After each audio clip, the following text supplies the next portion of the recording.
There are places in America where the trees grow so thick that sunlight barely touches the ground. Places where the air feels older than the towns built miles away. Places where trails fade, maps feel unreliable, and the silence presses against your ears until you start hearing things that may not be there. Most people think the danger in the woods comes from wildlife or getting lost. But the deeper truth is harder to accept. The forest is not empty. It never has been. Tonight you are going to hear 5 accounts from people who went too far into that silence. A fire lookout who realized something was circling his tower. 2 backpackers followed by footprints that should not have existed. A ranger who answered a phone call that was never placed. A family cabin with something waiting at the tree line. And a trail crew that discovered the ground beneath them was not as solid as it seemed. These are not legends passed down through generations. These are personal experiences from people who walked into the deep woods expecting peace and came back with something else entirely. So turn off the lights. Let the room grow quiet. And listen carefully.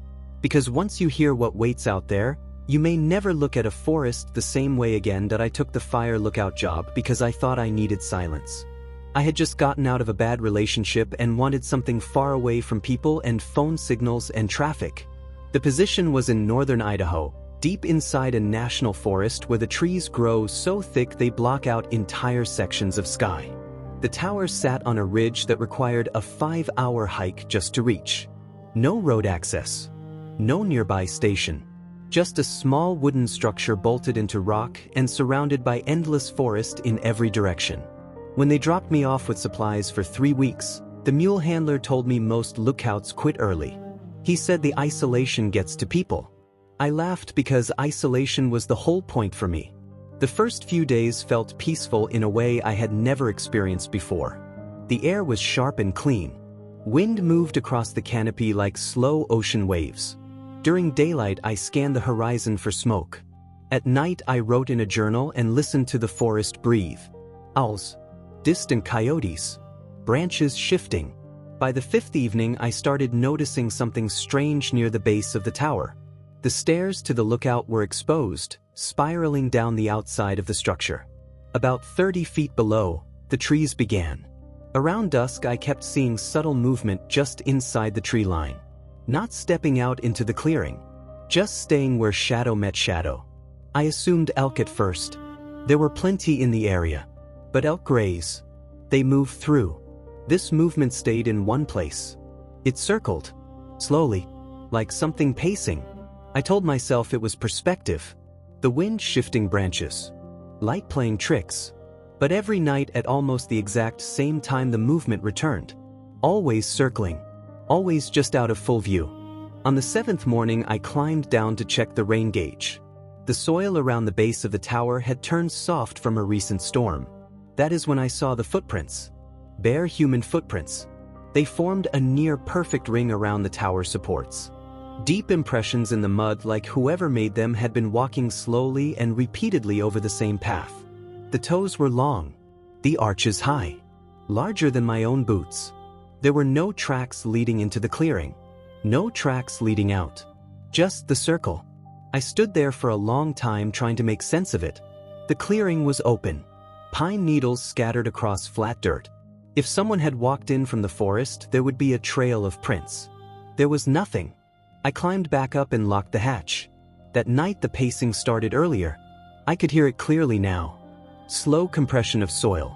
The faint crunch of pine needles. One full rotation around the tower. Then another and another. I leaned over the railing once trying to catch a glimpse of whoever was down there. The forest looked normal. Still, but I could feel something watching from below. Not curious, not cautious, patient. Around midnight my radio crackled. I reached for it expecting dispatch. Instead I heard breathing. Not static shaped like breathing. Not interference. Real breath. Slow inhale. Slow exhale. Close to the microphone. I asked if anyone was on frequency. The breathing continued for several seconds then cut out. Dispatch later told me the channel was clear. No overlapping signals. No recorded disturbance. The following morning there were fresh prints in the mud. The circle had deepened. The ground almost carved into a shallow trench from repeated steps. I stopped climbing down after that. I rationed water, used a bucket instead of walking to the tree line. I kept the hatch sealed. On the 10th night, I woke to the sound of wood creaking beneath weight. Not wind weight, the stairs, each step gave a low strained groan as something climbed upward. Slow and deliberate, no rush, no stumble, just steady ascent. The metal latch on the hatch vibrated softly as pressure shifted below it. I froze on the floor. Another step. Another. The tower swayed slightly under whatever was climbing. It felt heavier than a person. The structure was built to withstand windstorms. It had never moved like that before.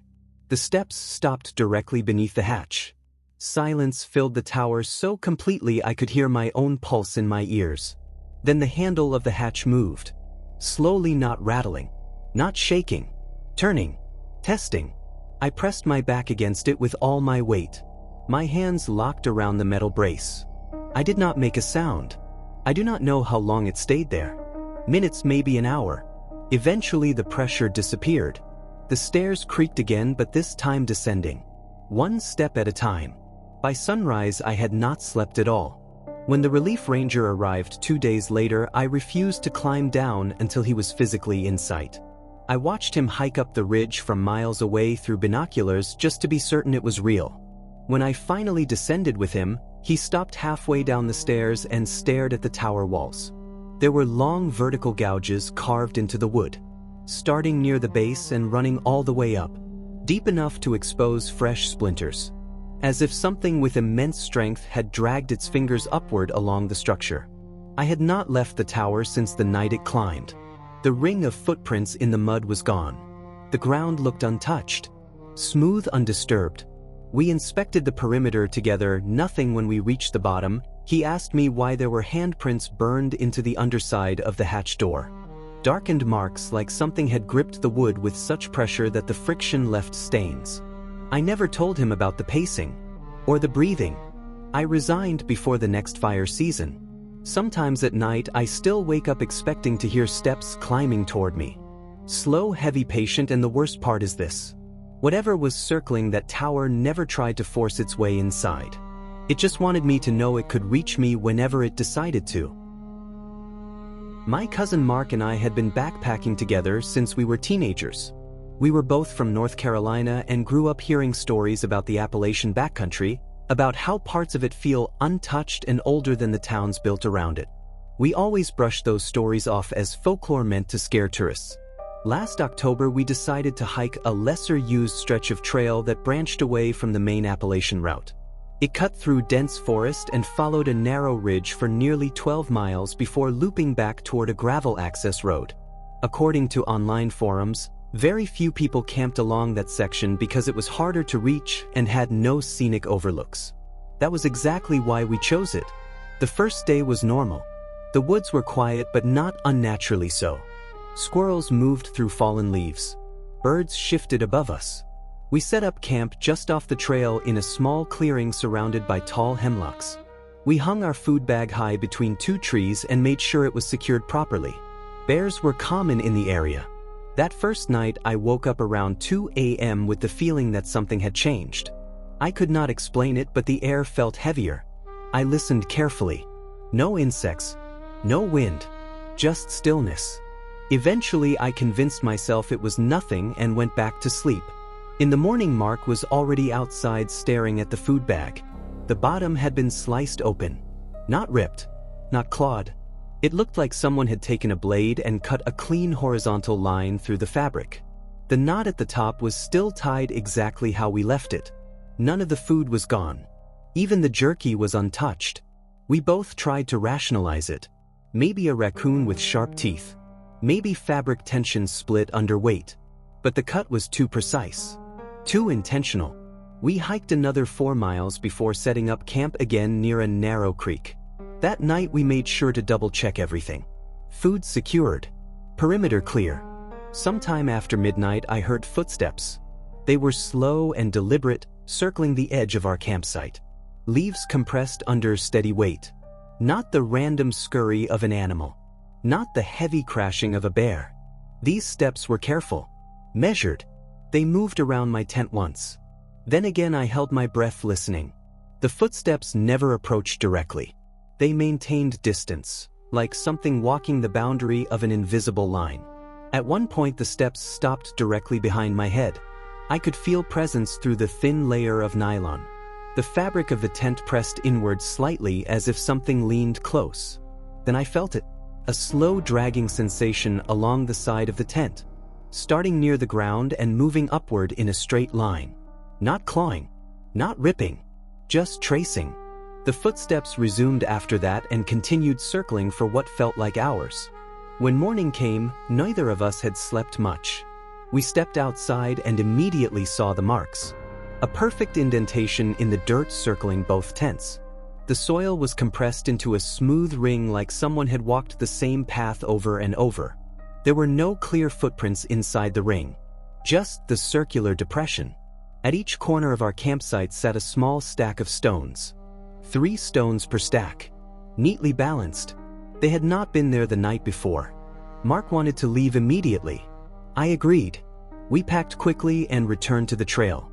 About 2 miles down, I noticed something ahead on the path. At first it looked like random impressions in the dirt. As we got closer, my stomach dropped. They were our footprints. Not old ones from the previous day. Fresh, crisp edges, deep impressions matching the tread pattern of our boots exactly. They were leading toward us.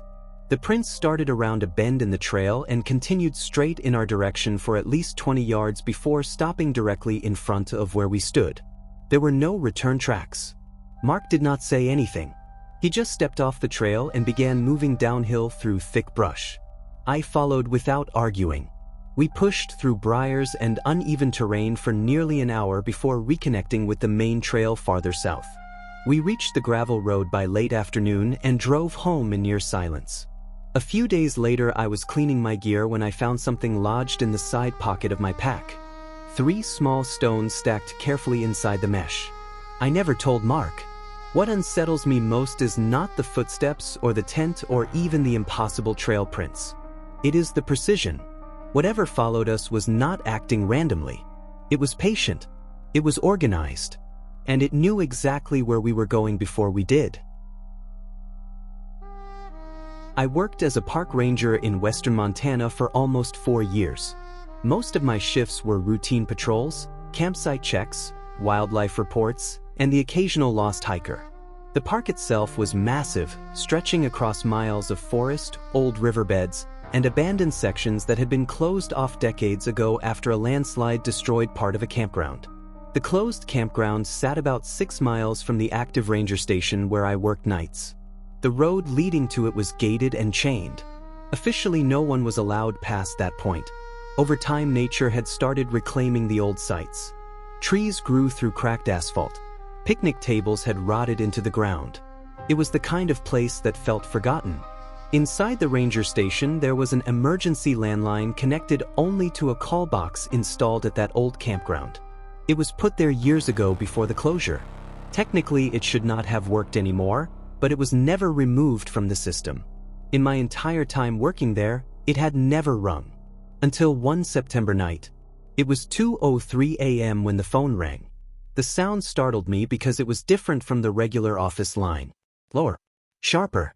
It echoed slightly in the quiet building. I picked it up expecting a misfire or electrical issue. For a few seconds there was nothing but wind.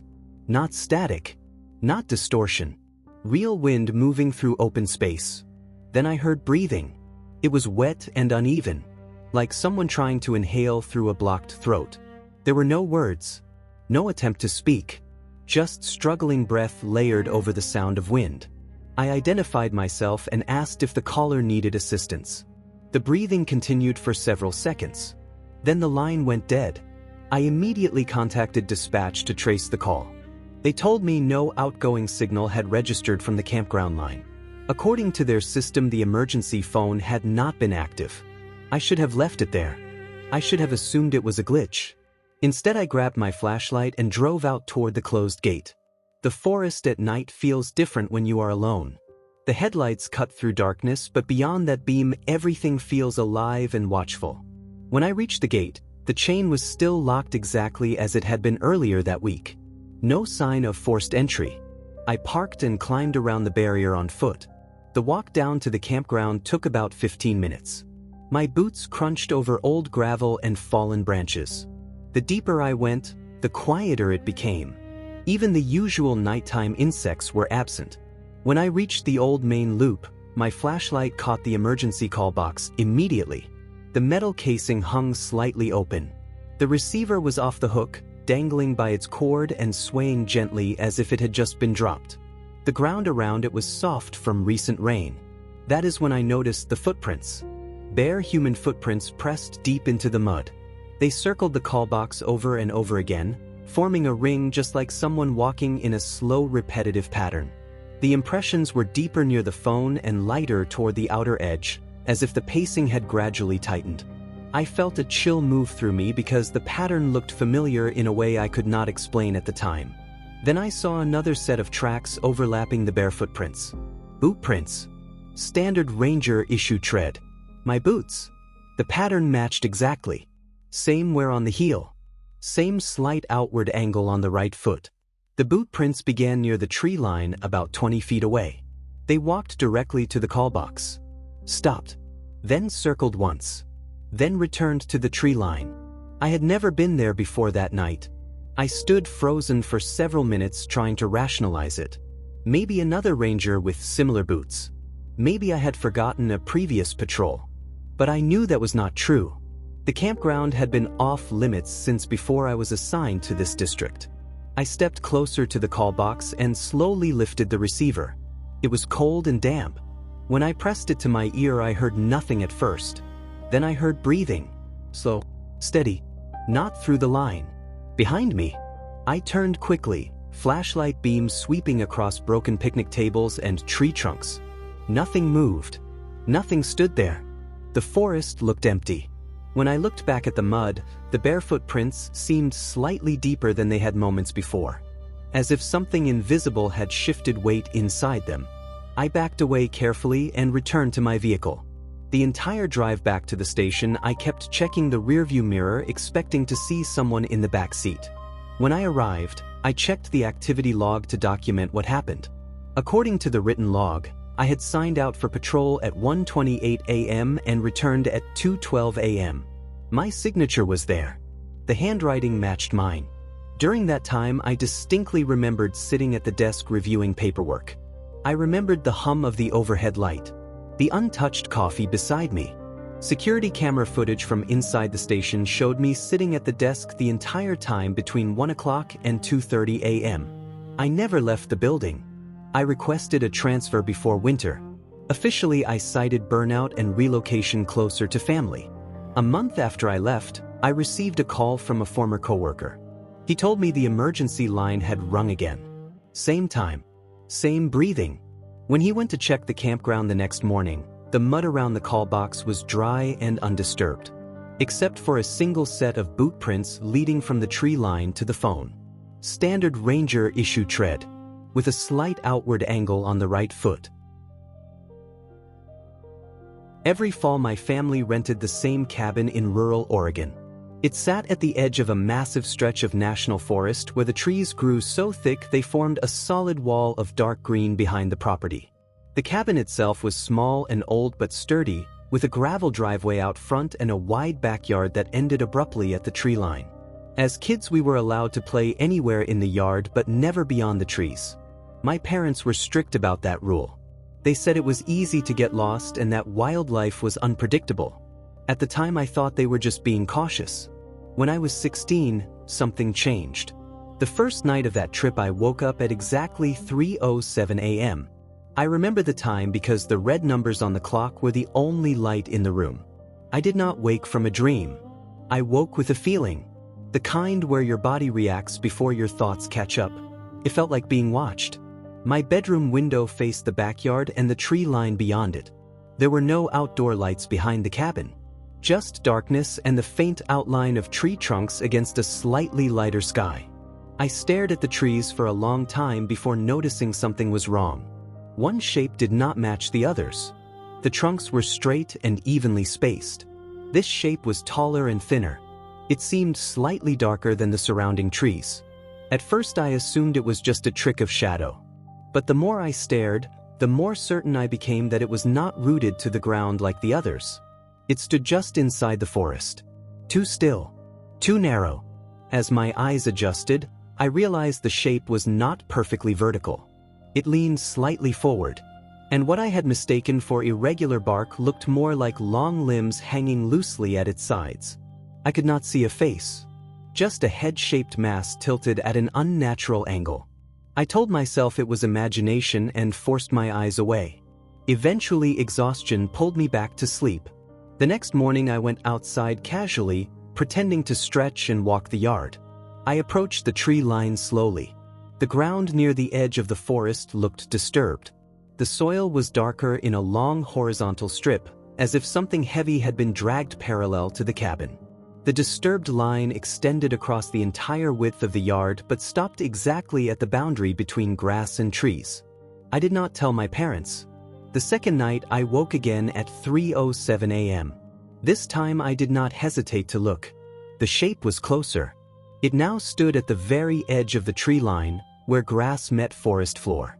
I could see its outline more clearly against the yard. Its limbs appeared too long for its frame. Its head was still tilted sharply to one side. It did not sway with the wind. It did not shift weight. It simply stood there. I felt something worse than fear. I felt awareness. It knew I was looking at it. I do not know how long we stared at each other, but eventually my body gave into panic and I pulled away from the window. I did not sleep again that night. The following morning there were faint vertical marks carved into the bark of the trees directly behind where it had stood. They were evenly spaced and higher than I could reach. That evening my father mentioned something strange at dinner. He said he thought someone had been walking in the backyard the previous night because he heard soft tapping against the rear of the house. He assumed it was a branch brushing the siding. There were no branches near the house. On the third night I tried staying awake past 3 a.m. to avoid the shock of waking up. But at some point I drifted off.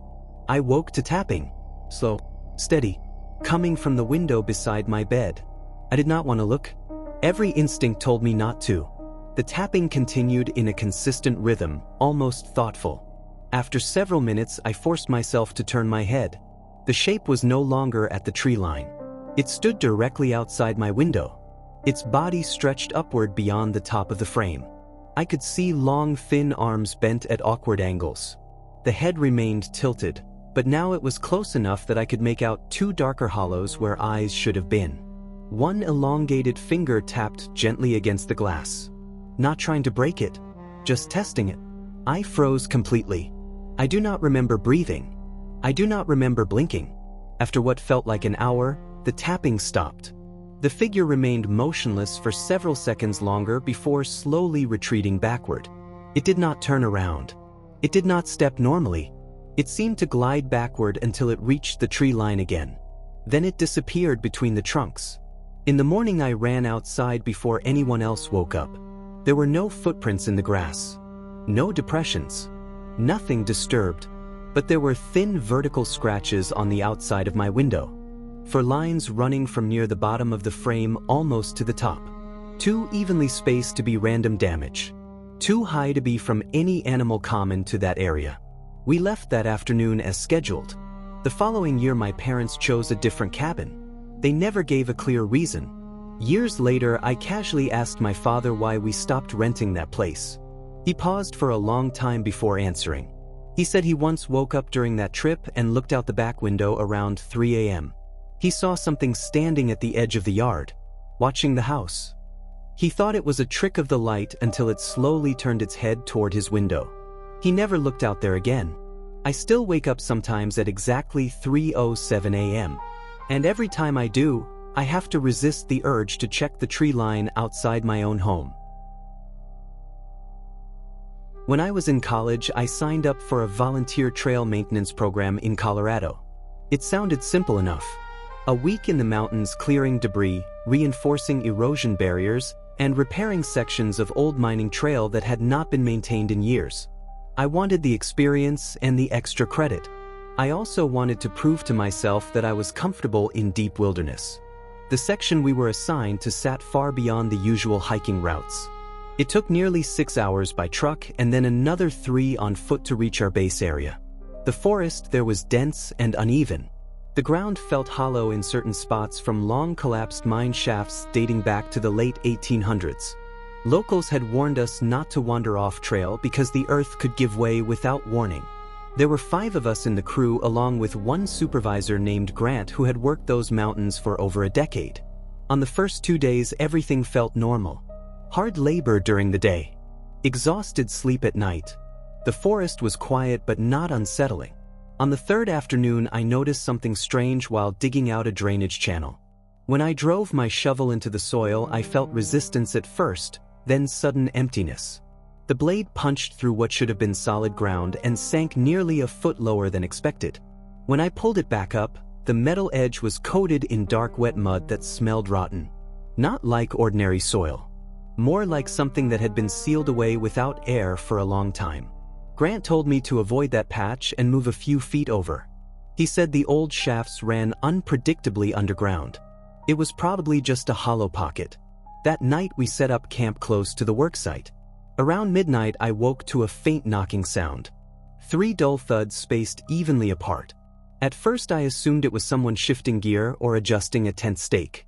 Then it came again. 3 knocks. The sound did not come from above ground. It came from beneath us.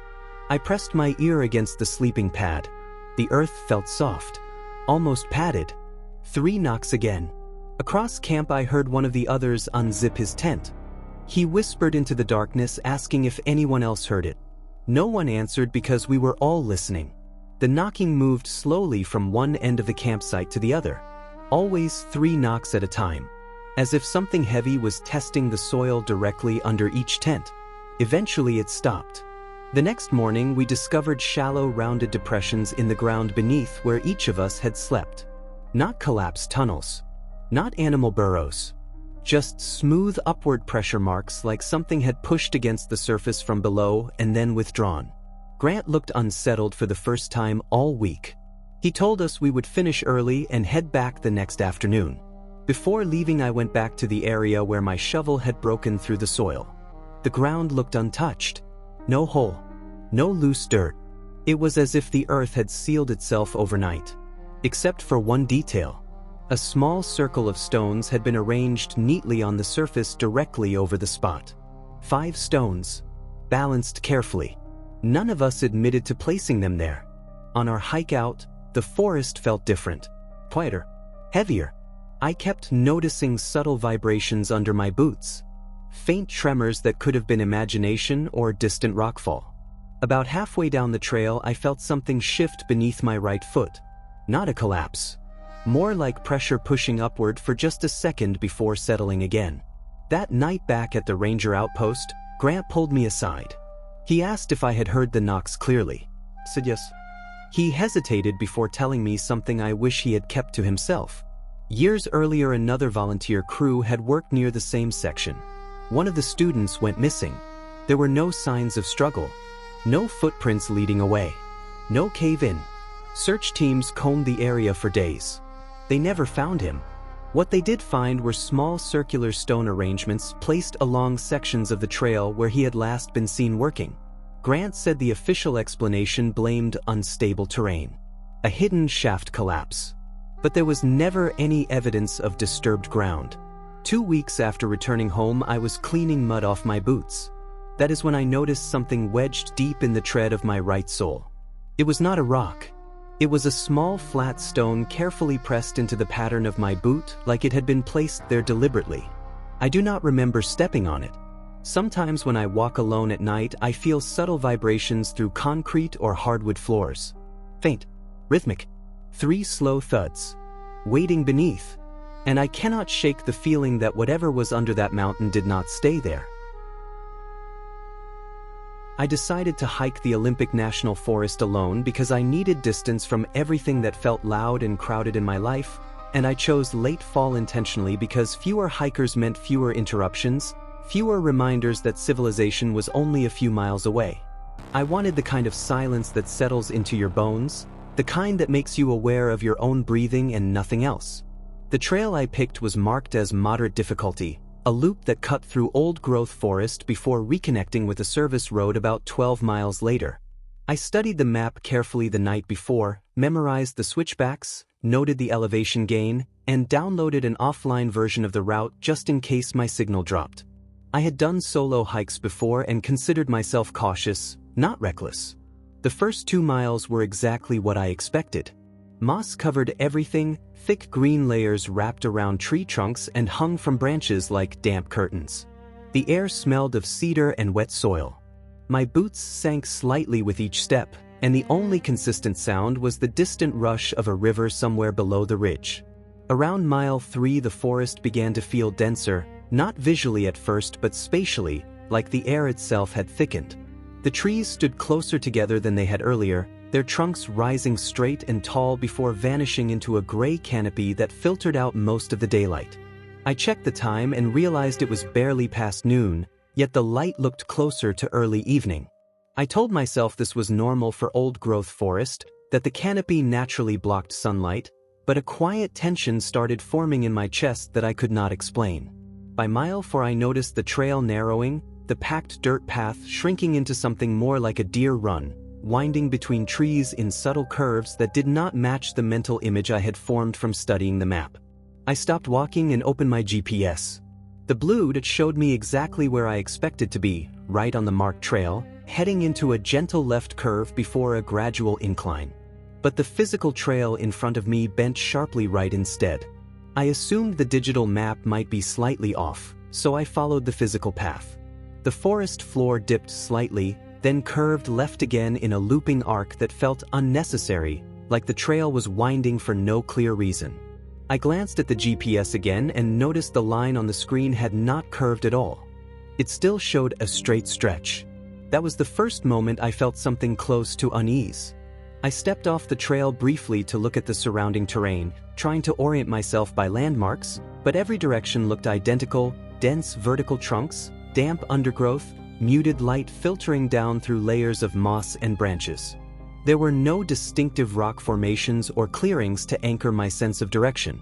I returned to the path and continued walking, convincing myself that small discrepancies between digital maps and physical terrain were common.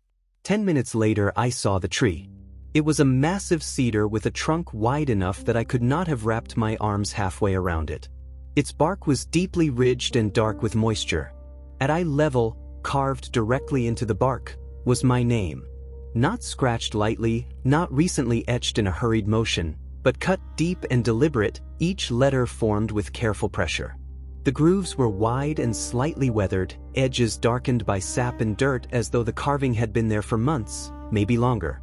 My first thought was coincidence, that someone else with the same name had passed through at some point and left their mark, but my name is not common, and beneath it was something that made my stomach tighten. A small looping symbol, one I have drawn since childhood without knowing why, a simple curved line that hooks inward at the end, something I doodle on receipts, in the margins of notebooks, on the corner of grocery lists when my mind wanders. That exact symbol was carved beneath my name. I stared at it for a long time, my breathing shallow and uneven, trying to find a logical explanation.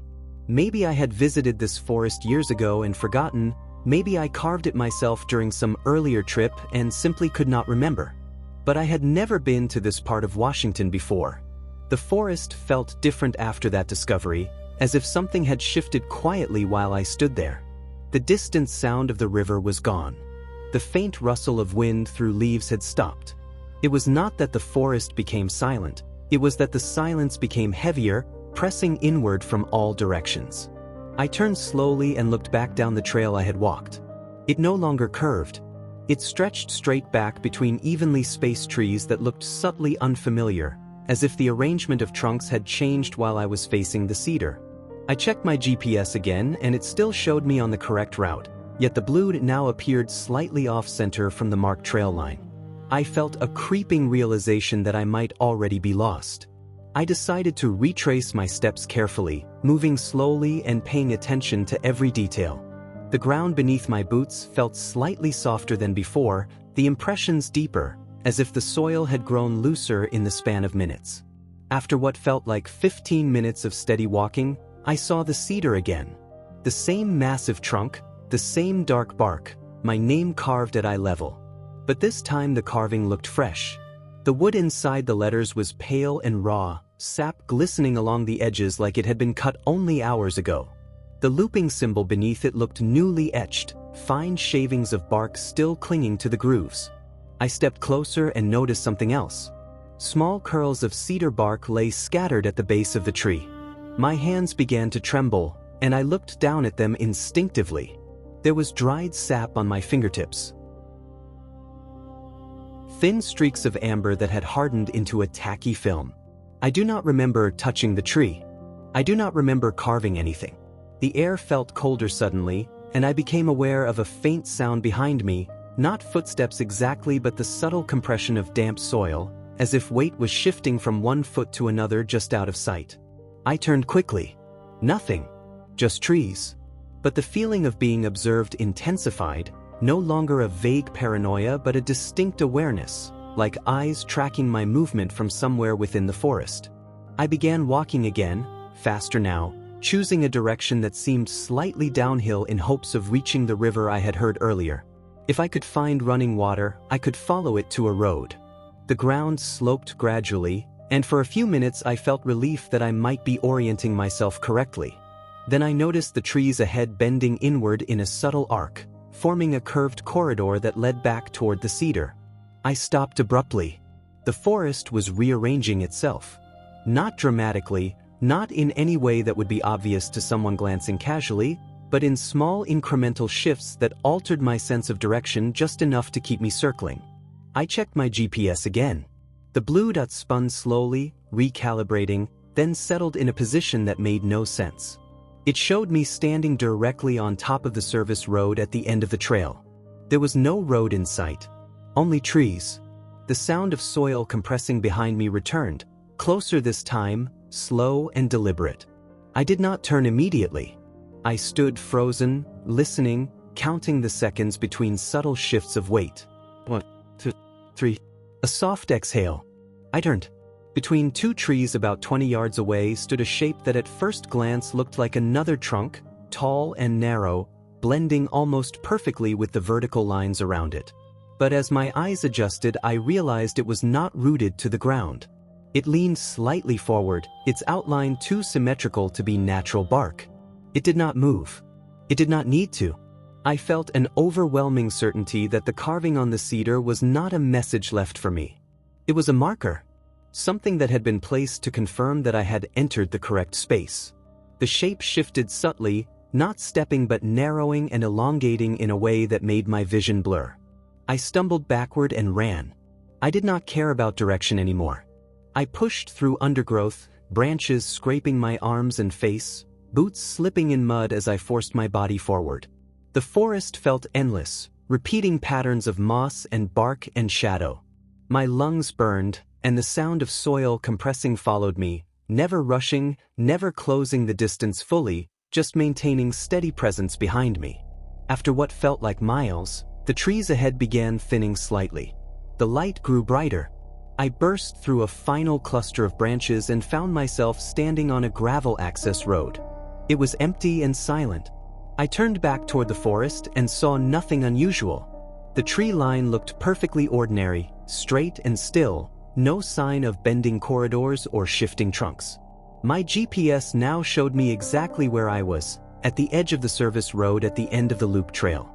The timestamp on my phone indicated I had been hiking for just under 3 hours.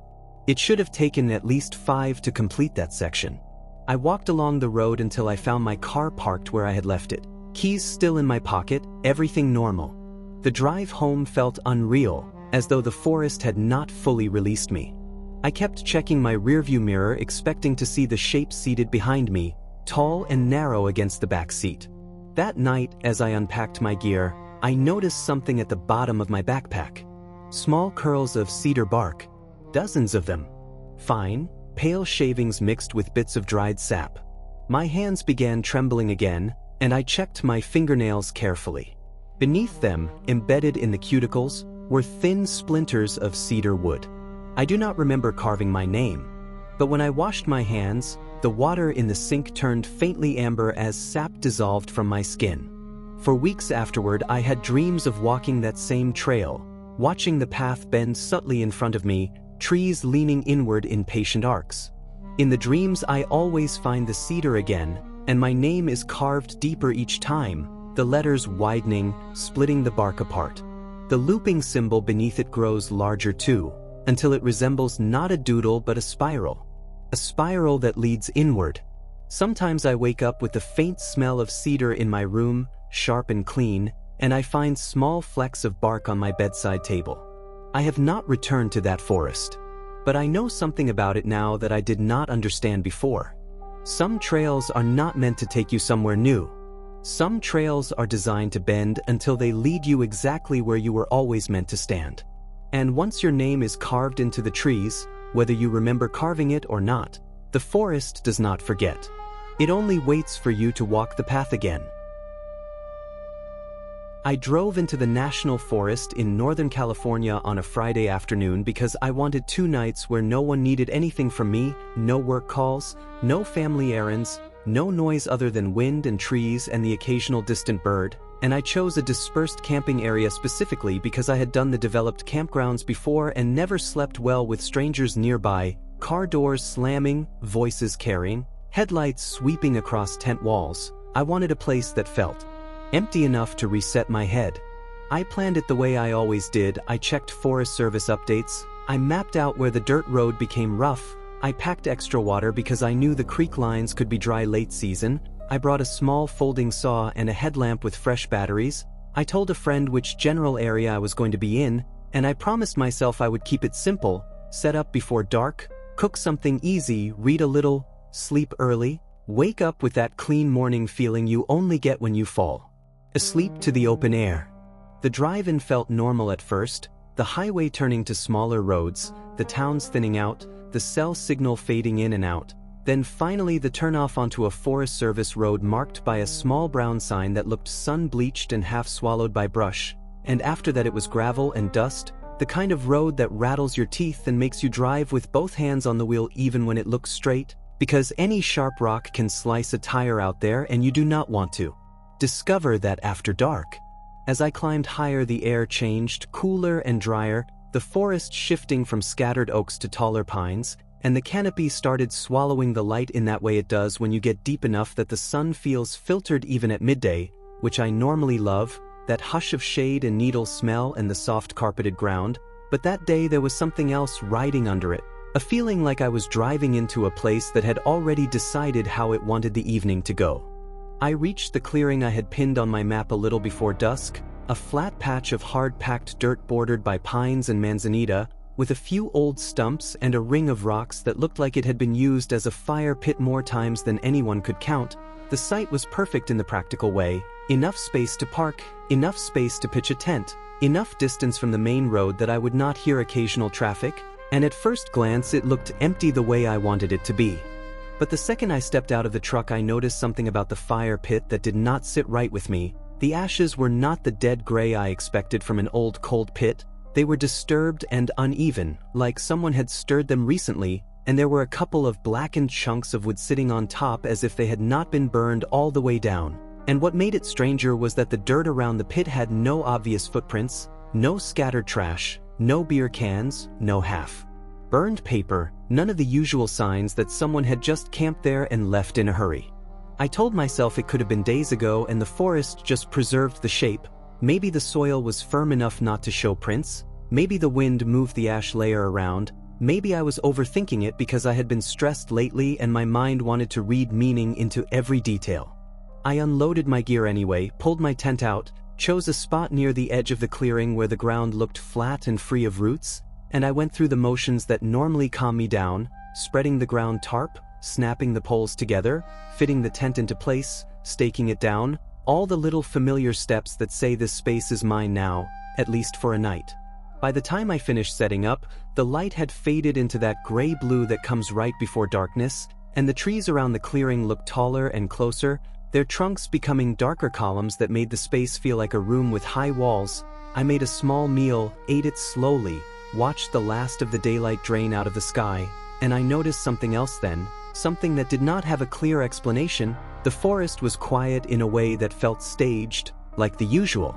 Background noise had been turned down, no distant owls, No steady insect hum, no random rustle of small animals, just a clean silence that made me aware of every tiny sound my body made, the shift of fabric when I moved, the soft crunch of dirt under my boots, the way my breath sounded louder than it should. I sat near the fire pit without lighting a fire, just staring into the empty ring of stones, and I kept feeling like I was waiting for someone to step into the clearing and tell me I was in the wrong place, not in a dramatic way, more like an instinctual expectation, the same feeling you get when you accidentally park in someone else's driveway and you realize it before anyone says anything. Eventually I forced myself to stop spiraling and I climbed into the tent, zipped it fully, checked it twice, then checked it again because I have always been slightly obsessive about zippers when I am alone. I laid down, turned off the headlamp, and tried to sleep. The first hour was restless.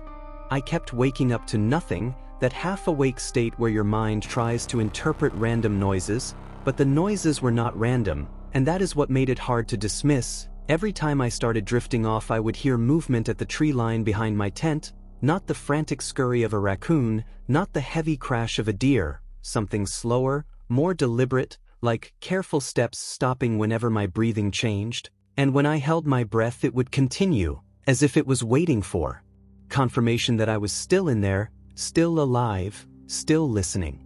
I told myself it could be a bear, but bears do not move like that when they are searching for food. They are noisy, they huff, they sniff, they break twigs, they make their presence obvious even when they are trying not to, and this movement was controlled, almost polite, as if whatever it was did not want to announce itself fully yet. I lay very still, eyes open in the darkness, listening to the faint compression of needles and dirt, the step, the pause, the step again, circling the clearing rather than approaching directly, and the worst part was the spacing. The time between each step felt too consistent, too evenly measured, like a person walking slowly to conserve energy, like someone pacing. After what felt like a long time the movement stopped, and the silence that followed was worse because it felt expectant, like a held breath. Then I felt the tent shift slightly near my feet. Not a hard push, not a tug at the fabric, just a subtle change in pressure as if something had leaned close enough that the air around the tent moved. I stayed frozen, telling myself not to panic, telling myself that if I just lay still long enough the animal would lose interest, because the truth is most forest fears resolve into something normal if you can hold steady long enough.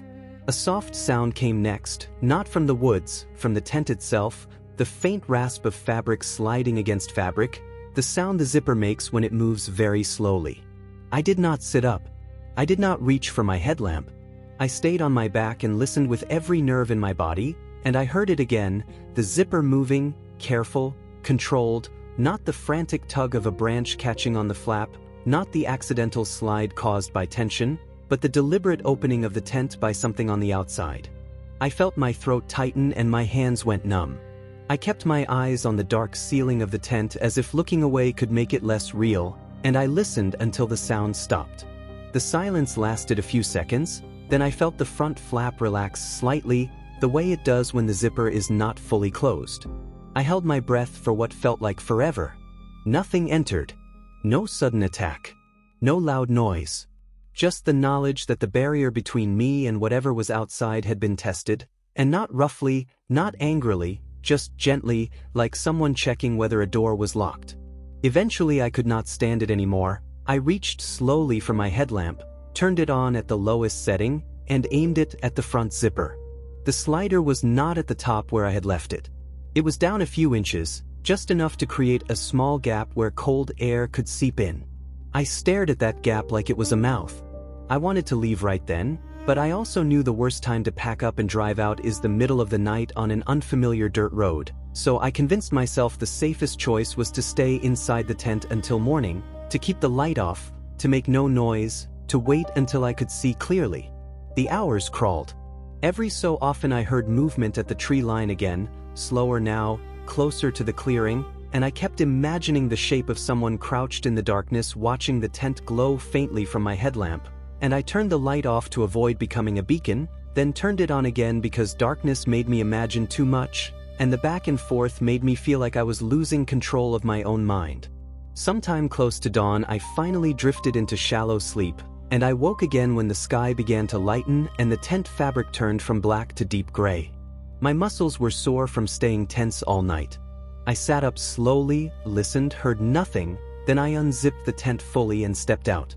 The clearing looked normal at first, the world washed in pale morning light, the pines standing tall and still, the air cold enough to sting my lungs, and for a brief moment I thought maybe I had imagined most of it, maybe the zipper shifted because the fabric settled, maybe the footsteps were deer, maybe my stress had turned normal forest sounds into threats.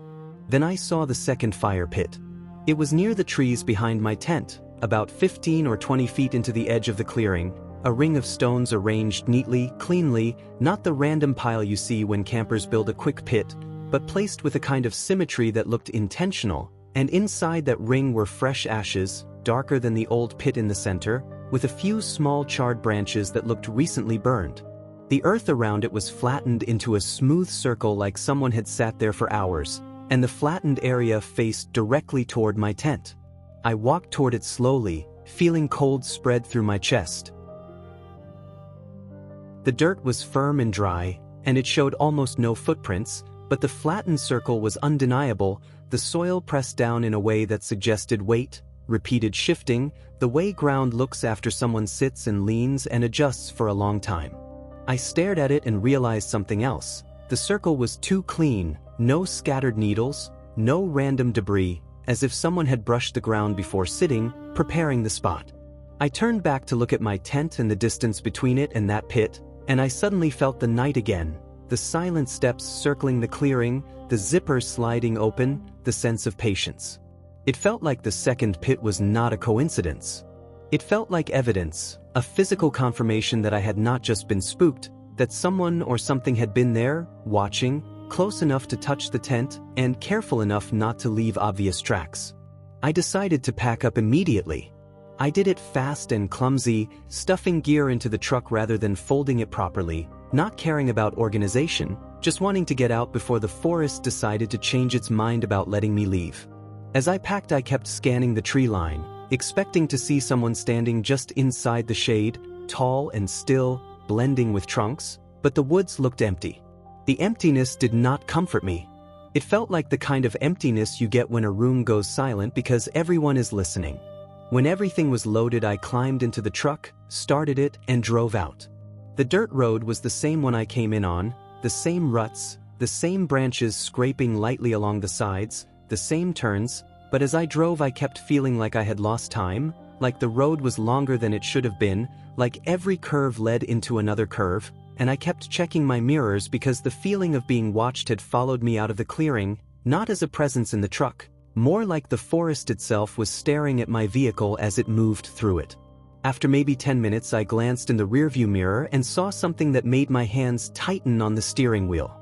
A faint column of smoke rising from the direction of the clearing. It was thin and pale against the trees, but it was unmistakable, smoke curling upward in that lazy way it does when something is burning slowly, and my mind tried to explain it, maybe an ember rekindled in the main fire pit, maybe sunlight and fog created an illusion, maybe dust kicked up by my tires looked like smoke, but dust does not rise in a steady column and drift upward into still air.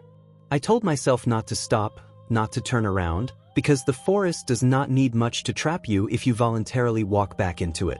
I drove until I reached the paved road and signal returned, and only then did I feel my chest loosen slightly, like my body had been holding tension the entire time.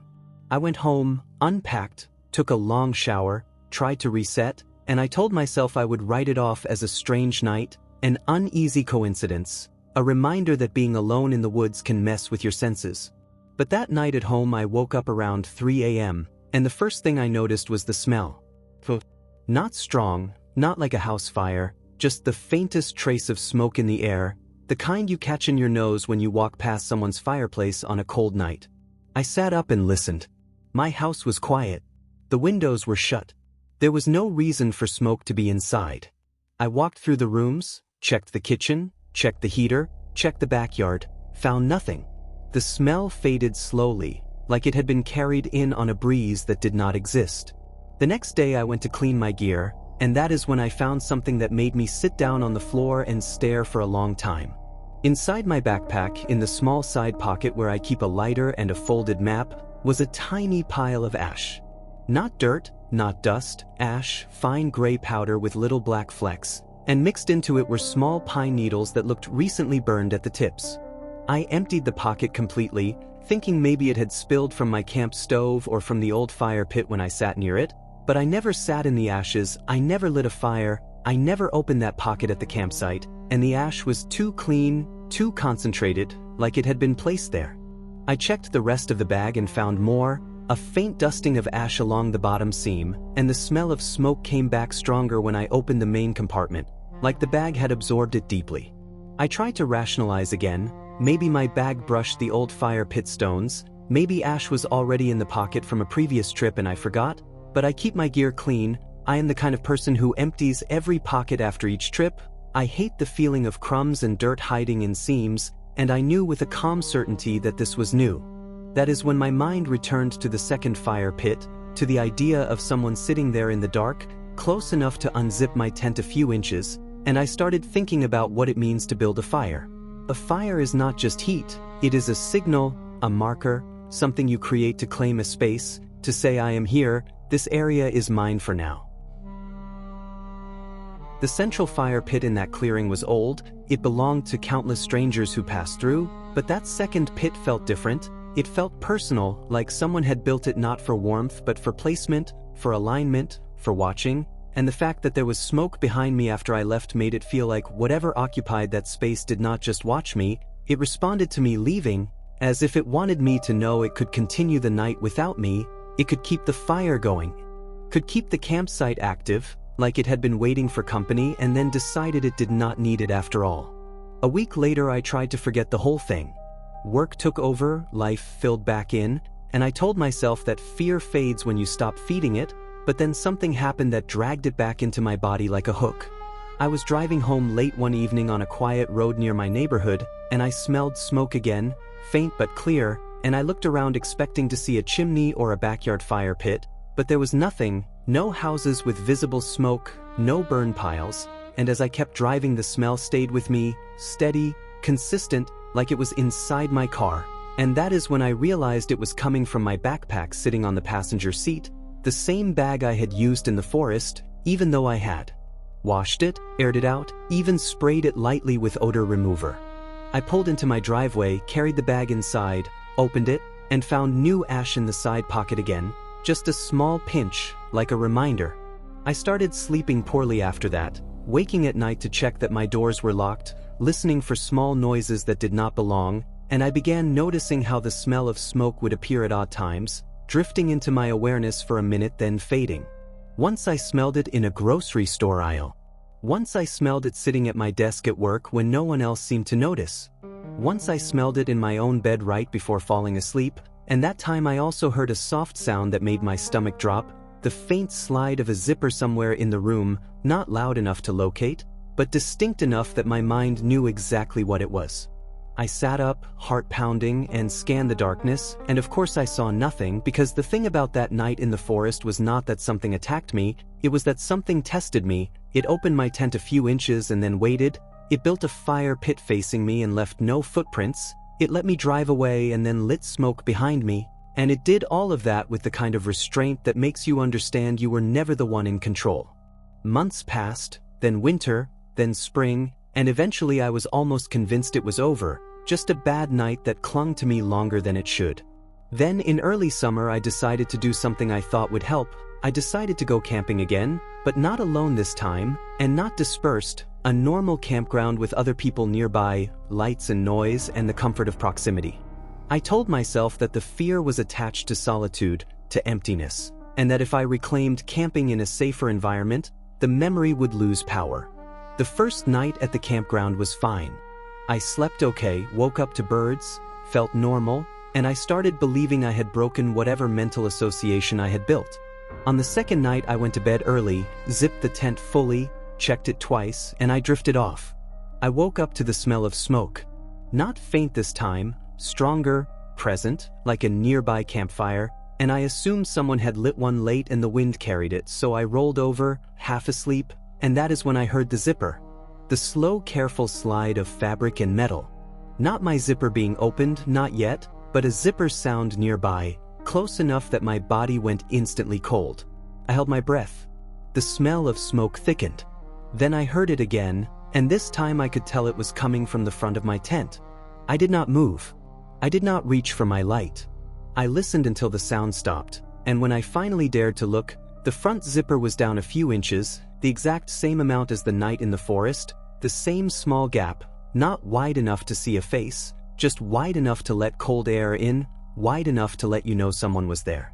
I sat frozen until morning, and when the sun rose I unzipped the tent and stepped out to find the campground perfectly normal, families making breakfast, people walking dogs, coffee steaming, no one acting strange. But near my tent, right at the edge of my sight, was a small ring of stones, freshly placed, a miniature fire pit, no ashes inside yet, just a neat circle of rocks that had not been there the night before. I did not tell anyone. I packed up quietly and left early. I drove home with the windows closed, and for the first time I did not check the rearview mirror for smoke, because the truth settled into me like a weight. It did not matter where I camped. It did not matter if I was alone or surrounded by people. That first dispersed site was not just a place where something happened to notice me. It was a place that marked me in a way I still do not fully understand, and the ash in my bag, the smoke in my air, the zipper sound in the dark, all of it felt like a slow ongoing claim, not violent, not rushed, just persistent, like someone leaving a sign on your door that says I was here, I can be here again, and you cannot prove otherwise. I stopped camping after that. Not because I think the woods are evil, not because I think every forest hides something watching, but because I learned something I never expected to learn at my age. The wilderness does not always feel wild, sometimes it feels organized, sometimes it feels like a place with rules you did not know you were agreeing to, and sometimes you step into a clearing thinking it is empty, and you do not realize until too late that you are not arriving, you are interrupting. The scariest part is that nothing ever chased me, nothing ever lunged, nothing ever showed its face, because whatever occupied that campsite did not need to scare me with force, it only needed to do one small thing, one careful controlled motion, unzipping my tent a few inches, just enough to make me understand that the boundary I trusted was never a boundary at all. And every now and then, usually late at night when the house is quiet, I still catch the faint smell of smoke in the air, and I pause without meaning to, listening for the soft slide of a zipper that I cannot locate, because once you have heard it the first time, you never truly stop listening for it again. I used to drive late at night when I could not sleep, not because I enjoyed wasting gas or because I was looking for trouble, but because the roads in rural Washington gave me something my apartment never could: space, quiet, a kind of moving solitude that felt easier than sitting still with my thoughts. There is a certain peace in driving through dark forest, headlights cutting a narrow tunnel through trees, tires humming over gravel, the rest of the world reduced to whatever appears inside that beam. I lived in a small town far enough from the city that the back roads were never crowded, and I knew most of the Forest Service roads the way other people know city streets. I knew which ones stayed maintained into the colder months, which ones washed out after rain, which ones had gates that locked seasonally, and which ones led to nothing but old logging landings and turnaround points where you could sit for a while and listen to the silence. That night was not supposed to be different. I had worked late, eaten something quick, tried to sleep, failed, and around midnight I grabbed my keys and decided I would just drive until my body got tired. There was drizzle on the windshield and the air had that cold, damp smell that comes with October in the Pacific Northwest, leaves rotting in ditches, pine needles soaking through, the sky hanging low like a lid. I headed out of town and onto the familiar two-lane road that runs along the edge of the forest, passing occasional scattered houses, then long stretches of nothing, and as the last streetlights disappeared behind me, I felt that familiar loosening in my chest, the sense that I was leaving all the human expectations behind.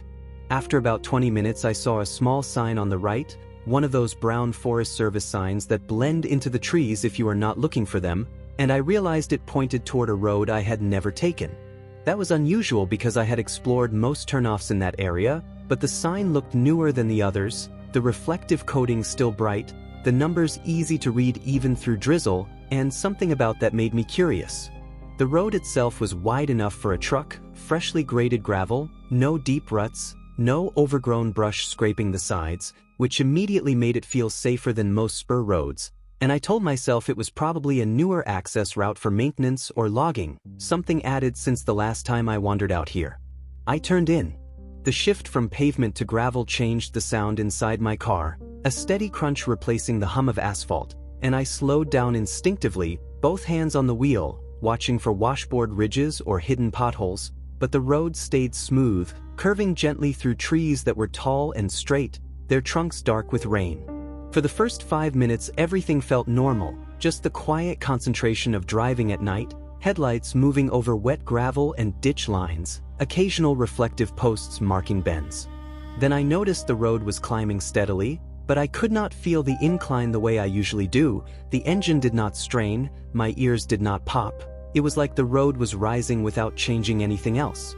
I glanced at my dashboard clock, then at the odometer, keeping track of distance out of habit. I expected to hit a junction or a turnaround within a few miles, but the road kept going, and the deeper I drove the quieter the forest seemed, not just in terms of sound but in terms of presence, like the usual life hidden in the trees had stepped back. No deer eyes reflected in the beam. No rabbit darted across the road. No owl flashed overhead. Just trees and wet gravel and my headlights. After about 15 minutes my phone lost signal completely, which was normal out there, but my radio also began to fade into static, and then even the static cut out, leaving silence so clean it felt unnatural, like the speakers had been unplugged. I tapped the dial, turned it off and on, tried another station, nothing, and I remember thinking how odd it was that even the usual low hiss was gone. The road narrowed slightly, and the trees began crowding closer. Branches arched overhead, forming a canopy that turned the headlight beam into a long tunnel of wet leaves and needles, and I began to feel like I was driving into something enclosed, like the forest was sealing behind me as I passed. I should have turned around then. Not because anything obvious had happened, but because something in me recognized a pattern I could not name, that instinct that tells you when you have walked into a room mid-argument, when the air feels wrong before you know why. But curiosity is a quiet kind of arrogance, and I kept driving. Another 5 minutes passed, then 10, and I realized the road had not forked once. No spurs, no gates, no signs, just a steady path leading deeper into the trees. The gravel remained clean and bright as if it had been freshly laid, and yet there were no fresh tire tracks besides my own, no muddy streaks, no evidence of recent use. Eventually I rounded a gentle curve and saw the road end. Not a turnaround, not a gate, not a berm, just an abrupt stop where the gravel thinned and the trees pressed in, as if the forest had swallowed the road mid-sentence. The beam of my headlights struck a wall of trunks and undergrowth. I slowed to a stop, staring ahead in disbelief. It felt wrong in the way unfinished things feel wrong, like a staircase that ends one step too soon, like a sentence that stops mid-word. Roads do not usually end like that without some sign of why. A landslide, a washout, a blocked gate, something, but here there was nothing, just packed dirt and trees. I sat there for a moment listening, and that was when I noticed how still everything was. Rain had stopped. Wind was absent. The forest outside my car looked like a photograph, frozen and flat, and I became aware of how loud my own breathing sounded inside the cabin. I shifted into reverse. The backup camera flickered, then went black for a second, then returned. I glanced in the mirror and felt my stomach drop. The road behind me no longer looked the way it had when I drove in. Instead of stretching back in a gentle line through the trees, it curved sharply out of sight after only a few yards, bending left in an unnatural arc like a hallway turning too soon.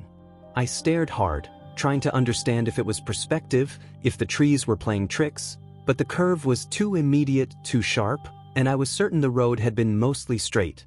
I rolled down the window slightly, listening, and the cold, wet air hit my face.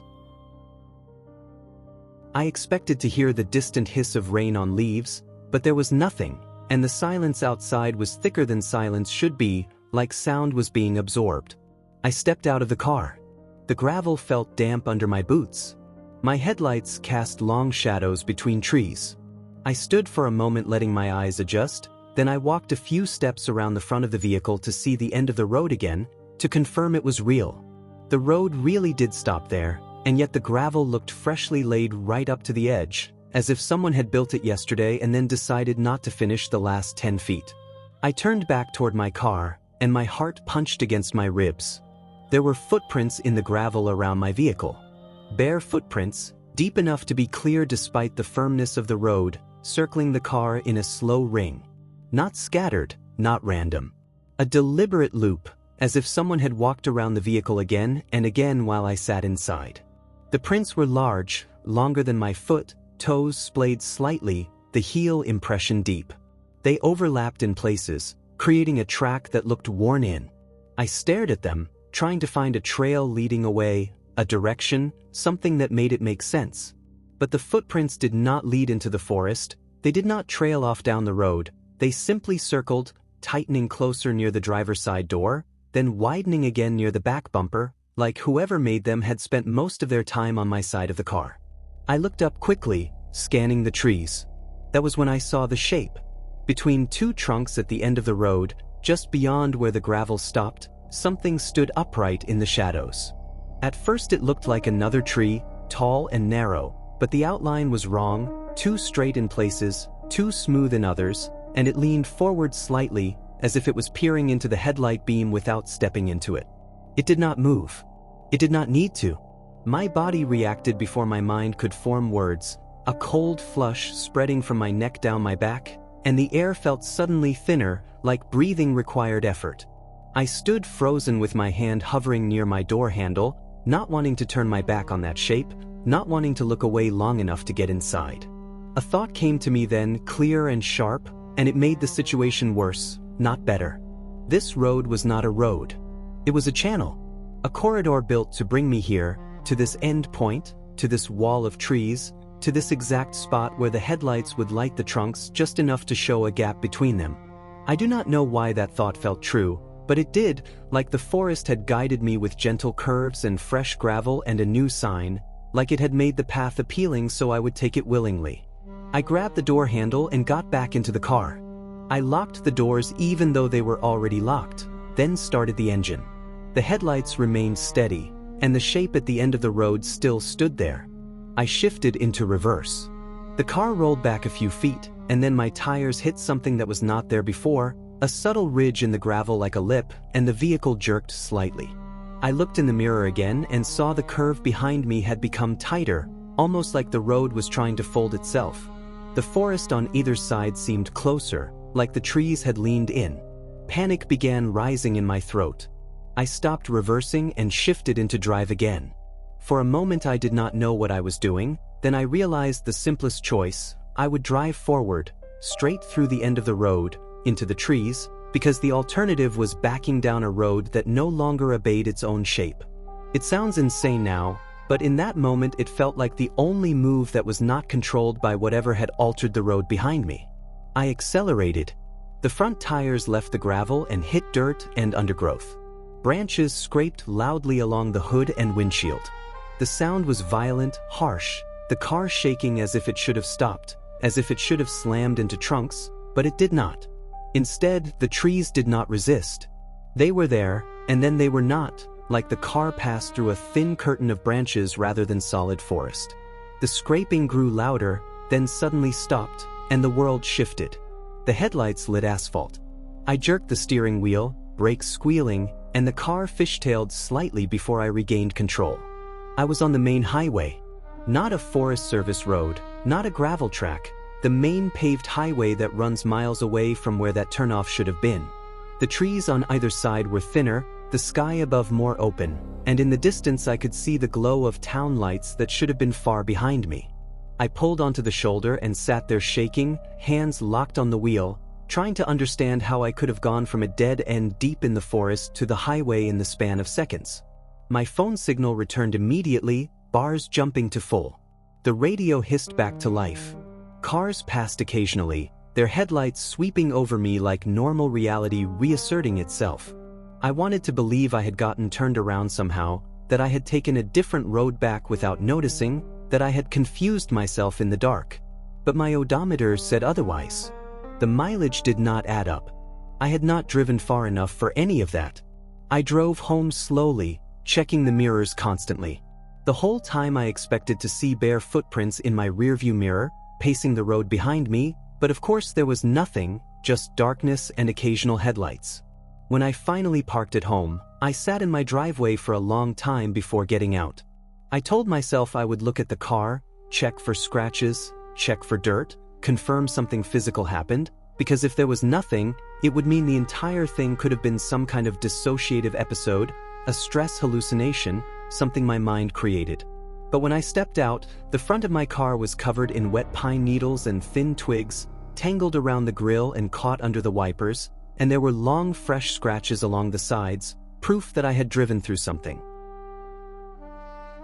I went inside and tried to sleep, but every time I closed my eyes I saw that shape at the end of the road, standing between trunks, leaning forward slightly, and I kept thinking about how it never moved, how it did not need to chase because it controlled the corridor itself. Sometime near dawn I finally drifted off. When I woke later that morning, the first thing I noticed was the smell, damp earth and pine sap, like I had brought the forest inside with me.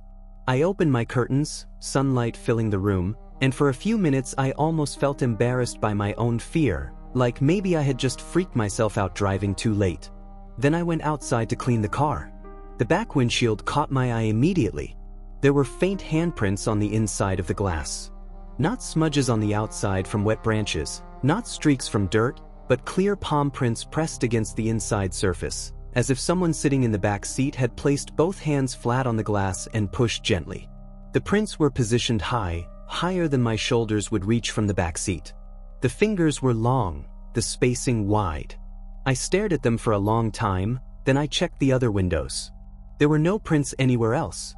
Just those palms on the rear glass, perfectly placed. I tried to wipe them off. At first they did not smear the way normal fingerprints do, they resisted slightly, like a film on the glass. After several passes the marks faded, but when I stepped back and looked at the windshield at an angle, I could still see the faint outline, like pressure had been applied hard enough to leave a permanent ghost. I told myself it could have been me, maybe I cleaned the glass from inside at some point, maybe I pressed my hands there absent-mindedly, but I knew it was not true, because the marks were too high and too fresh, and because I had not sat in the back seat in months. For the rest of that day I felt wrong in my own home. I kept expecting to hear gravel crunching outside, expecting to see headlights sweep across my wall, expecting that corridor to reopen somewhere near my street, inviting me back. I spent hours on my laptop trying to find the Forest Service road number from the sign, searching maps, satellite images, anything. The sign had been real, I remembered the digits clearly, but when I searched that number, nothing matched, no listing, no route, no mention. I broadened the search to nearby counties. Still nothing. It was like the road did not exist in records, like it was not meant to be found by people who were not already in motion toward it. That night I tried to force myself to sleep. I left lights on. I kept the TV low for background noise. Still, around midnight, I heard a sound outside my apartment building that made my blood run cold, the slow crunch of gravel footsteps in the parking lot, measured and consistent. I went to the window and looked down. No one was there. But in the dim light near my car, I saw something on the pavement, a faint line of darker wet marks, like bare footprints, partially evaporated, not clear enough to prove, clear enough to suggest. Over the next few weeks I started noticing little things, like the smell of wet pine needles in places it should not be, like a faint scraping sound against the underside of my car when I drove slowly over smooth pavement, like my rear windshield fogging up from the inside even when the rest of the windows stayed clear. I became obsessed with checking behind me. Every time I drove at night, every time I backed out of a parking space, every time I walked past reflective glass, I caught myself scanning for a tall, narrow shape standing between vertical lines. I told a friend about it once in vague terms, the idea of a road that ended wrong and then spat me out somewhere else, and he laughed gently and suggested I was just exhausted. I did not push it, because the truth is these experiences sound like bad fiction when you say them out loud, and hearing someone else react normally can make you doubt your own senses even when you know what you saw. But the physical evidence stayed, the scratches on the car, the pine needles tangled under the hood, the ghost of those handprints that I could still see when the sunlight hit at the right angle. Then winter came, and with it snow on the mountain roads, and I stopped driving the Forest Service routes entirely. I told myself that was enough, that avoidance would solve it, that whatever had happened belonged to that one night, that one corridor. For a while it seemed like it worked. The smell faded. The paranoia dulled. I stopped checking the rearview mirror so often. I started believing I had locked that night away. Then in early spring, after the snow melted, I was driving home from work on the main highway at dusk when I saw a new brown sign on the shoulder, reflective and clean, pointing toward a gravel road I had never noticed before. The arrow angled toward the trees. The numbers on the sign were the same as the one from that night. My hands tightened on the wheel, and without meaning to, I slowed down, like my body wanted to turn, like the corridor was offering itself again, polite, patient, certain I would eventually accept. I forced myself to keep driving. I did not look back. I stared straight ahead until the sign disappeared behind me. That night I dreamed of gravel crunching under slow barefoot steps, circling my car, tightening closer to the driver door, and in the dream I was inside the vehicle unable to move, watching the rear windshield as two hands pressed against it from the inside, high and gentle, like someone testing the glass for weakness. I woke up sweating, heart racing, and the room smelled faintly of wet earth. I got up and went to my window. Down in the parking lot, my car sat under the dim light, and on the pavement behind it, barely visible, was a curved line of dark marks, like a road trying to bend where no road existed. I moved out of that apartment a month later. I sold the car soon after, not because I thought it was haunted in some dramatic way, but because I could not stop imagining that back seat, that rear glass, those palms pressed from within, and I knew I would never feel safe driving it at night again. Even now, years later, if I am on a rural highway after dark and I see a clean new Forest Service sign pointing into trees, my stomach tightens, and I find myself counting the minutes since I last checked the rearview mirror, because some roads are not built to take you somewhere, some roads are built to take you away, to fold you through a place that does not follow our rules, then return you gently to the world like nothing happened, leaving you with just enough proof to keep you awake, and just enough uncertainty to make you wonder if the corridor is still out there, freshly graded, waiting for your headlights to find it again.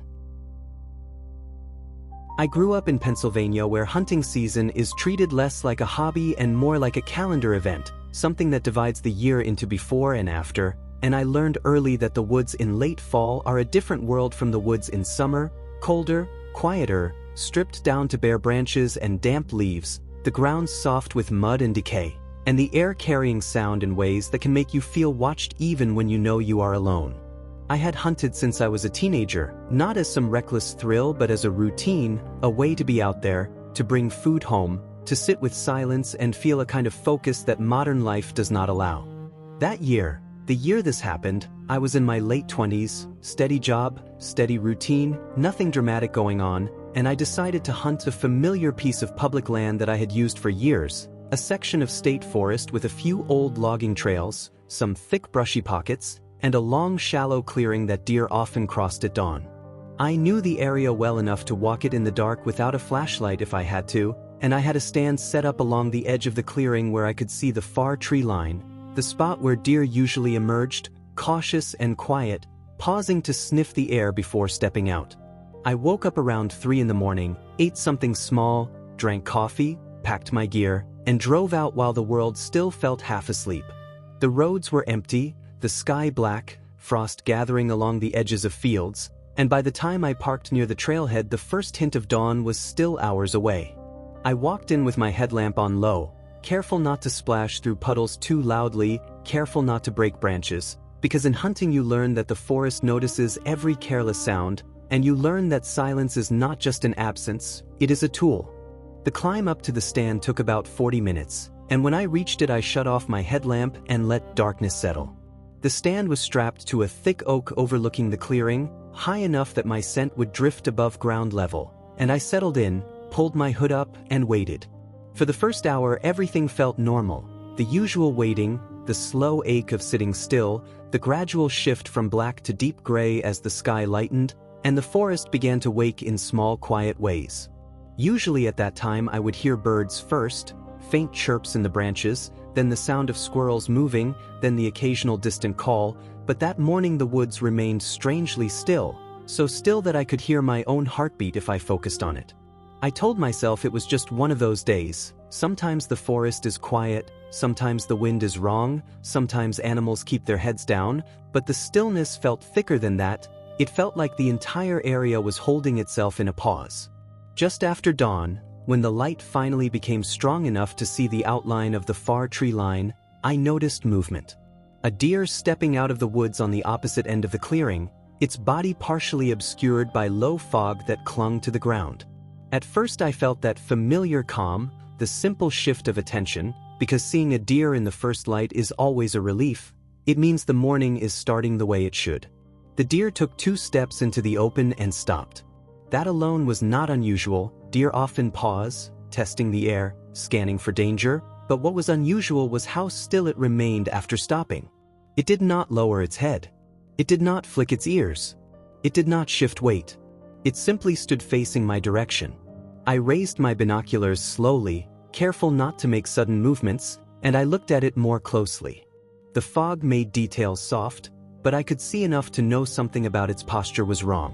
Its legs were too straight, locked in place as if it was balanced rather than standing naturally. Its neck seemed slightly longer than it should be, not dramatically, but enough that the head sat higher. And the head was tilted. Not the normal curious tilt deer sometimes do, a quick angle then back, but a sustained, unnatural tilt, like the neck joint had settled into a position that was not meant to hold. I told myself it could be injured, maybe a twisted neck, maybe some neurological issue, but then I noticed the eyes. Deer eyes usually reflect a certain way in low light. Even after sunrise they catch brightness, they have that glossy alert look. These eyes looked dark and flat, like 2 empty spaces in the fog. The deer did not blink. Minutes passed. I kept watching, my discomfort growing slowly, because the longer you stare at something that is alive, the more you notice subtle movement, the micro shifts of breath, the tiny twitch of muscle, the constant adjustments living bodies make, and this deer seemed absent of all that. It was like a statue shaped like a deer, placed at the edge of the clearing to face me. I remember thinking that maybe it could see me somehow, maybe my outline in the stand was visible against the sky, maybe it smelled me despite the height, but deer do not usually stare that long. They look, they decide, they move. This thing just held its gaze. Then it started to straighten.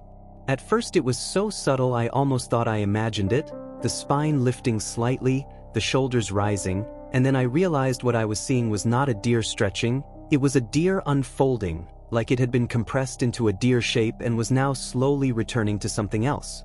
The front legs began to lengthen, not by snapping or breaking, but by extending gradually, joints sliding downward as if the bones were rearranging, and the chest lifted higher off the ground, the neck elongating further.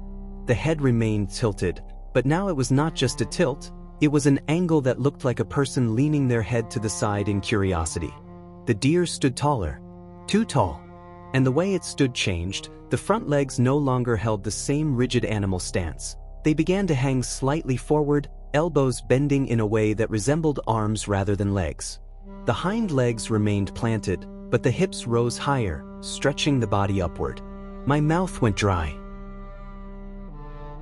I wanted to lift my rifle, but my arms felt heavy, like the simple act of raising it would be too loud, too obvious, and a part of me did not want to aim at it because I no longer believed it was just a deer. It reached its highest point and held there, still facing me, and for a long moment the clearing felt like it did not belong to the forest anymore. It felt like a stage, like the space between us had been designed for this exact demonstration. Then it lowered again.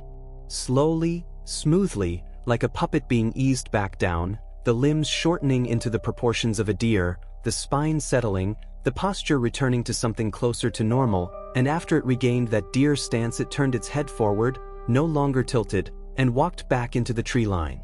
The steps sounded wrong. Even from across the clearing I could hear them, heavier than deer steps should be, more deliberate, each hoof placing down with a sense of weight that did not match the body I was seeing. It disappeared into the woods.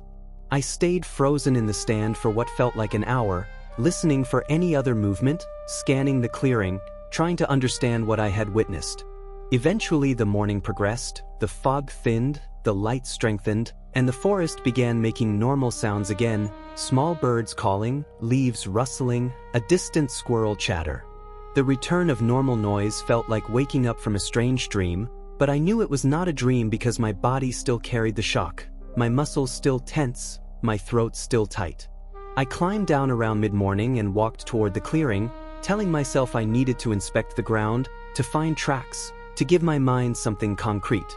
The ground was soft near the far tree line because of the fog and dampness, and when I reached the spot where the deer had stood, I found hoof prints in the mud, clean and deep, normal deer prints at first. Then as I followed them toward the woods, the prints began to change. Not abruptly, not in a way that would be obvious if you were not paying attention, but gradually, each step subtly less hoof-shaped, the split narrowing, the edges smoothing, until the prints looked like they were being pressed by something flatter. Then, about 10 feet into the tree line, the hoof prints became barefoot human impressions. Large, deep, toes clear, heel defined, like someone had stepped into mud slowly with full weight. The human prints continued for several steps, then faded where the ground became firmer, but the transition point was undeniable. I stood there staring at those impressions for a long time, feeling a cold heaviness spread through my chest. I tried to rationalize it. Maybe there were both deer and human tracks mixed, maybe I was confusing overlapping impressions, maybe an earlier hiker left prints that happened to line up, but the alignment was too perfect, the spacing too consistent, the direction too direct. It looked like one set of tracks becoming another. I walked back to my stand and packed up without hunting anymore. I kept expecting to see movement in the trees, that same still gaze, that same wrong posture, but the woods looked normal. That night at home I cleaned my boots and found mud packed into the tread. That would not normally bother me, but when I rinsed it out in the sink, a small piece of something fell free, a tuft of hair, pale brown, stiff, coarse. I assumed it was deer hair caught in mud, maybe from brush, but it looked too long for deer hair and it felt oddly dry, like it had not been part of something living recently. I threw it away and tried to forget. Over the next few days I kept replaying the moment it stood taller, the unfolding motion, the way the head tilt resembled human curiosity rather than animal alertness.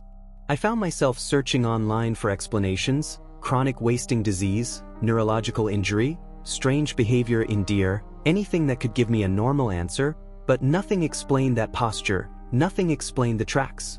A week later I went back out there during daylight, not to hunt, just to see the clearing again, to reassure myself. The forest seemed ordinary. The clearing was empty. The ground had dried. The tree line looked the same as always. I almost felt foolish for being scared. Then I noticed something on the oak tree where my stand was strapped.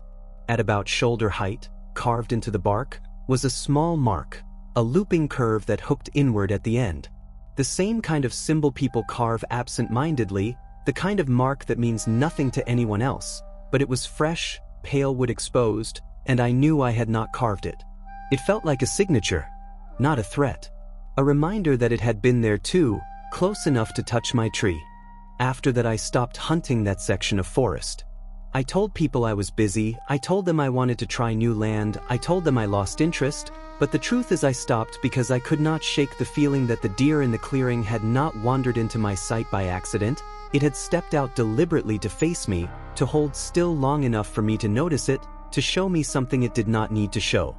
Years have passed since then and I still hunt, but I hunt in different places, I avoid certain clearings, I avoid foggy mornings, and every time I see a deer standing too still at the edge of the woods, staring in my direction, I feel my body tense before my mind catches up, because once you have seen a living thing hold itself like a statue and then unfold into something taller, you never fully trust the shape of a deer again. Sometimes I dream of that clearing, the fog thick, the far tree line dark, and in the dream the deer steps out again, but this time it does not lower itself back into normal form, it keeps unfolding until it stands upright, long limbs hanging, head tilted, eyes dark and hollow, and it begins walking across the clearing toward my tree with slow heavy steps that sound like boots in mud. I always wake before it reaches me, but I wake with the same thought each time, clear and cold, that whatever that thing was, it used the deer shape the way someone uses camouflage, not to hide from predators, but to hide from the part of us that wants to believe the forest is simple and familiar. I do not tell people this story often, because hunters are practical, they laugh at ghost stories, they trust what they can touch, but I know what I saw, and I know what I found in the mud, and I know that something out there can wear the outline of an animal long enough to walk into your sight line, long enough to test whether you will recognize it, and long enough to make you wonder for the rest of your life what else is standing at the tree line in the early fog, perfectly still, waiting for you to look first. I never believed in stories about forests that speak, not in any mystical way, not in any sense that trees have voices or that wind carries messages, because I grew up hiking in Arizona where tall pines cover entire mountainsides and the sound of wind through needles is so constant that you stop noticing it after a while. It becomes background noise, like distant traffic in a city, something your brain filters out. The locals sometimes call it whispering, but I always thought that was just poetic language for a simple natural sound, air moving through long clusters of pine needles and creating a low steady hum that rises and falls without intention. The trip that changed that assumption started as something simple, just a weekend camping trip with two friends, nothing dramatic planned, no long backpacking route, just a drive up into the forest to escape the heat of the desert below. It was late summer, the air thinner and cooler at elevation, and the sky stretched wide and bright when we arrived, the kind of open blue that makes you forget how quickly light disappears once the sun drops behind the ridgeline. We chose a site about 2 miles from the main campground, following a narrow trail that wound through tall straight pines whose trunks rose like columns in a cathedral. The ground was thick with fallen needles, soft and springy under our boots, and the smell of sap hung in the air, sharp and clean. The trees were spaced evenly enough that you could see between them for a good distance, and that gave the place a false sense of openness, because visibility does not always mean safety, it just means you can see what is standing there. We set up our tents in a small clearing near a dry creek bed, the kind of place that probably carried water during monsoon season but was now just a shallow scar in the earth filled with rocks and brittle grass. As evening approached, the wind picked up gently, and with it came the hum of the pines, that low-layered whisper that rolls across the forest like distant conversation. At first it was comforting. We joked about how it sounded like thousands of people murmuring just out of range of comprehension, but none of us thought much of it. We cooked dinner, watched the light fade, and eventually crawled into our tents. The first hour after dark was normal, the wind steady, the whispering constant, rising and falling as gusts moved through the canopy. I lay on my back staring at the ceiling of the tent, listening to the sound, letting it blend into the background of my thoughts. Then something shifted. It was subtle, almost impossible to pinpoint at first, but the rhythm of the whispering began to change.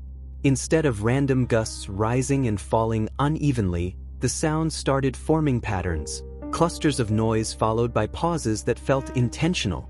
I told myself it was just the wind moving in waves, that I was reading too much into it because it was the only sound present, but the more I listened, the more deliberate it felt. The wind died down briefly. The trees above my tent stopped moving. The whispering continued. It did not fade with the wind. It did not thin or break apart. It stayed at the same volume and cadence, as if the sound was no longer coming from branches swaying but from something else entirely, something that did not require movement to produce noise. I propped myself up on my elbows and listened harder. The sound seemed to circle the clearing, moving from one side to the other, not carried by gusts but traveling in a slow arc, as if the forest itself were repositioning around us. I unzipped my tent slightly and peered out. The pines stood perfectly still, their tall trunks rigid, their needles unmoving. There was no visible wind. Yet the whispering persisted, low and layered, rising and falling in soft pulses.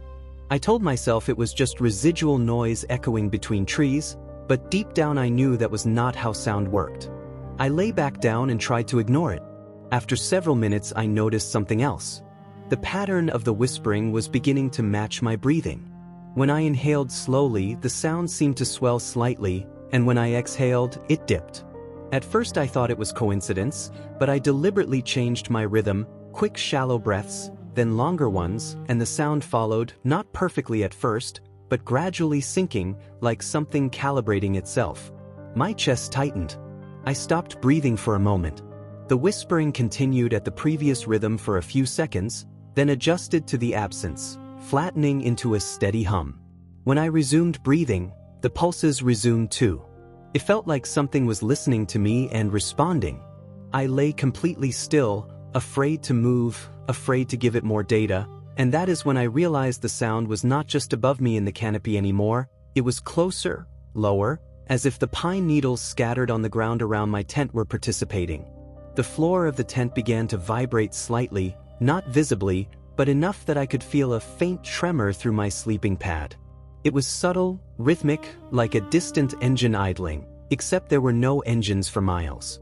I heard one of my friends shift in his tent nearby, then the zipper of his sleeping bag, and for a moment I felt relief that someone else might have noticed. But he did not call out. He did not step outside. The whispering grew louder on the side of the clearing closest to the dry creek bed. It was no longer a soft background hum. It was layered, textured, like thousands of quiet breaths overlapping. I rolled onto my side and pressed my ear against the tent floor. The sound was coming from below as much as above. It felt like the ground itself was murmuring. I stayed like that for several minutes, trying to separate imagination from sensation, but the vibration was undeniable. It moved slowly under my tent, traveling from one side to the other, like something circling beneath the surface. Eventually the sound softened and drifted outward again, returning to the canopy. I must have fallen into a shallow sleep because the next thing I remember was waking abruptly to silence. Complete silence. No wind, no whispering, no insects, nothing. The absence of sound felt louder than the whispering had. I lay there in the dark, heart pounding, and then I heard something that made my skin prickle. A soft inhalation. Not mine. Close, right outside the thin fabric of my tent. I froze. The inhalation was followed by a slow exhale that sounded like wind moving through pine needles, except it was concentrated in one spot, directly at the front of my tent. The fabric shifted slightly inward, as if something leaned close. I wanted to reach for my flashlight, but my arms felt heavy, my body unwilling to make the first move. The inhalation came again, longer this time, and I realized with a sick clarity that the whispering we had heard earlier was not just wind, it was breath, layered and distant, and now it had condensed into a single source. The zipper at the front of my tent trembled faintly, not opening, just vibrating like it was being tested by gentle pressure. I stayed still, eyes wide in the dark, and after several seconds the fabric relaxed. The breathing receded. The whispering resumed, softer now, drifting upward into the trees. Eventually exhaustion pulled me into uneasy sleep. When dawn broke, the forest looked normal again, sunlight filtering between tall trunks, birds calling, a faint breeze rustling needles. My friends emerged from their tents complaining about poor sleep, about strange dreams, but neither mentioned hearing anything specific. I stepped out and immediately noticed something on the ground around our tents. The fallen pine needles were arranged in thin spiral patterns, each spiral centered directly beneath where we had slept. The needles were not scattered randomly. They were aligned, curving inward toward the middle of each tent site, like three separate whirlpools drawn in brown and gold. I crouched and touched one. The needles were damp and slightly pressed into the soil, as if something had traced those patterns carefully during the night. My friends laughed it off, saying wind can do weird things, but there had been no wind by morning, and I knew what wind patterns look like: chaotic and uneven, not symmetrical spirals placed with precision. We packed up quickly. As we hiked back toward the main trail, I lagged behind for a moment to tie my boot. The forest was quiet, but not unnaturally so, just the normal daytime sounds. Then I heard it again. The whispering. Not from above. Not from all around. Directly behind my right ear. A faint layered murmur, like a breath broken into many smaller breaths. I spun around. The pines stood still. No one was there. But for a brief second I felt something adjust behind me, like air displaced by movement too subtle to see. I hurried to catch up with my friends and did not mention it. Back home that night I lay in my bed staring at the ceiling, the window cracked open slightly for air. The house was quiet, no wind outside, no trees near enough to create that forest hum. Yet as I drifted toward sleep I heard it. Faint, layered. A whispering that rose and fell in slow pulses. I held my breath. The sound continued at the previous rhythm for a few seconds, then shifted, adjusting to the absence. I inhaled sharply. The whispering swelled. It took me weeks to convince myself it was stress, that my brain had latched onto a familiar sound and replayed it in quiet rooms. But then I started noticing pine needles in strange places, a single one on my bedroom floor, another caught in the seam of my backpack even after I had cleaned it thoroughly, and sometimes when I wake up in the middle of the night the room smells faintly of sap, sharp and clean, like the air at elevation. The most unsettling part is this. Every now and then when I lie still in complete silence, I can feel a faint vibration beneath my mattress, subtle and rhythmic, as if something beneath the floor is matching my breathing, calibrating itself to my lungs the way it did in that clearing. The whispering never becomes loud. It never forms words. It simply adjusts. Patient. Listening. And sometimes when the house is completely still and I exhale slowly, I swear I can hear the faintest murmur just behind my ear, not wind, not imagination, but something layered and close, as if the forest learned my rhythm and decided to keep it. The forest does not chase you. It does not scream. It does not need to. It waits. It watches from the tree line. It circles in the dark. It presses gently against the walls of whatever shelter you think will keep you safe. And sometimes it follows you home without ever leaving a footprint behind. What makes these stories unsettling is not violence. It is patience. Whatever was out there did not rush. It did not force its way inside. It simply reminded each person how small they were in a place that does not belong to them. If you have ever felt watched while hiking alone, or heard something moving just beyond your campsite, or woken up at night sensing that something was standing outside your window, you are not alone. Some parts of the wilderness are older than memory, and some things living there have learned to move quietly enough that we rarely see them clearly. Sleep carefully tonight. And if you ever find yourself deep in the woods with nothing but trees in every direction, remember this. The silence is not empty.